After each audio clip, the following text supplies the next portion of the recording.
धन्यवाद मान्यवर, आपने इस महत्वपूर्ण बिल पे मुझे अपनी बात कहने का मौका दिया।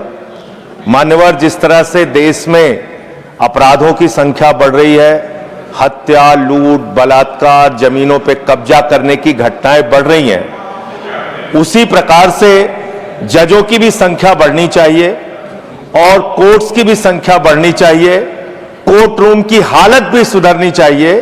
उस दिशा में ये अच्छी पहल है सरकार की ओर से। लेकिन मान्यवर, मैं आपके माध्यम से इस सरकार से पूछना चाहता हूं कि देश के जिला न्यायालयों में 5 करोड़ केसेस पेंडिंग पड़े हुए हैं। 5 करोड़ केसेस पेंडिंग पड़े हुए हैं।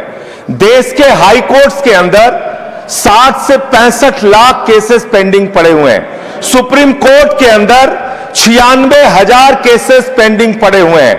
क्या उसके हिसाब से आपके पास जजेज की संख्या पर्याप्त है? क्या उसके हिसाब से आपके पास कोर्ट्स की संख्या पर्याप्त है? अगर हिंदुस्तान की बात हम लोग करें मान्यवर, तो हिंदुस्तान में 10 लाख की आबादी पर एक जज है। विधि आयोग की रिपोर्ट के हिसाब से, और बार बार आपसे अनुरोध किया गया है कि 10 लाख की आबादी पर कम से कम 50 जजों की नियुक्ति आप कीजिए। निश्चित रूप से आप 33 की संख्या बढ़ाकर 37 सुप्रीम कोर्ट में कर रहे हैं, अच्छी बात है, लेकिन इसके साथ साथ आपको कोर्ट्स की भी संख्या देश में बढ़ानी पड़ेगी।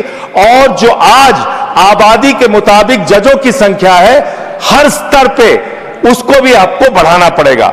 मान्यवर, मैं आपके माध्यम से यह सरकार से पूछना चाहता हूं, कांसीराम जी का नारा था, जिसकी जितनी संख्या भारी उसकी उतनी भागीदारी। आज मैं बड़ी विनम्रता पूर्वक आपसे पूछना चाहता हूं, सुप्रीम कोर्ट के जजेस में कितने पिछड़े समाज से हैं, कितने दलित समाज से हैं, कितने आदिवासी समाज से हैं, कितने समाज के वंचित तबके से आते हैं? नहीं मान्यवर, उनकी भागीदारी बिल्कुल शून्य है। इसलिए न्याय अगर आप करना चाहते हैं, आज न्यायपालिका हो, कार्यपालिका हो, विधायिका हो, पत्रकारिता हो, सब में बराबर का प्रतिनिधित्व समाज के वंचित, शोषित, पिछड़े, दलित, आदिवासी तबके को देना होगा। इसके साथ साथ मैं अनुरोध यह भी सरकार से करना चाहता हूं, न्याय की स्थापना तब होती है जब ऊपर से लेकर नीचे तक न्याय करता हुआ दिखे। लेकिन बड़े अफसोस की बात है, 15 साल की बच्ची से प्रधानमंत्री लड़ेंगे तो कैसे न्याय होगा? सर, मुझे अपनी बात खत्म करना है, समय बचा है, समय बचा है। मैं कह रहा हूं, सर आप बोलिए, पर बिल पर खत्म कर रहे हैं। बिल पे ही बोल रहा हूं सर, बिल पे ही बोल रहा हूं, इतनी देर तक बिल पे बोला।